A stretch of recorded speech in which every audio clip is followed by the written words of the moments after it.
Hi everyone, Monika kitchen হোমে সবাইকে স্বাগতম। এদিকে দেখো রান্নার ভিডিও নিয়ে চলে এসেছি আবার ফের। দেখো এটা মুগ ডাল নিয়েছি আর চাল কুমড়ো। তা মুগ ডাল দিয়ে আমি চাল কুমড়ো করবো। তা মুগ ডাল দিয়ে চাল কুমড়ো করতে গেলে আর চাল কুমড়োগুলো এনে ঝিরি মতন কেটে নিতে হবে। তার মুগ ডাল কিছুটা নিয়েছি।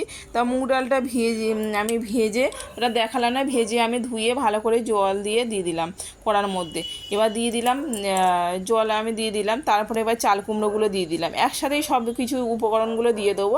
এবারে চাল কুমড়োগুলো দিয়ে দিলাম। এবার নুন দিলাম, হলুদ দিয়ে দেবো, চেরা কাঁচা লঙ্কা আর একটু আদা আর জিরে বাটা দিয়ে দিলাম।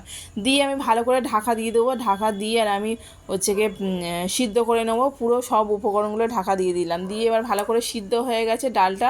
এবার ফোড়নে দিয়ে দিলাম একদম তেল একটু গরম করে নিয়েছিলাম, সাদা তেল, তার মধ্যে জিরে ফোড়ন দিয়ে আর আমি তেলের মধ্যে দিয়ে দিলাম। দিয়ে এবার চিনি অ্যাড করবো এটা স্বাদ বাড়ানোর জন্য। কেমন লাগলো জানিও বন্ধুরা। আর পুরো ভিডিওটা দেখার জন্য অনেক অনেক ধন্যবাদ এবং ভালোবাসা।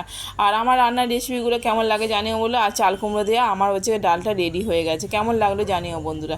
ঠিক আছে, ভালো লাগলে লাইক কমেন্ট করো, সাবস্ক্রাইব করে পাশে থেকো। টাটা।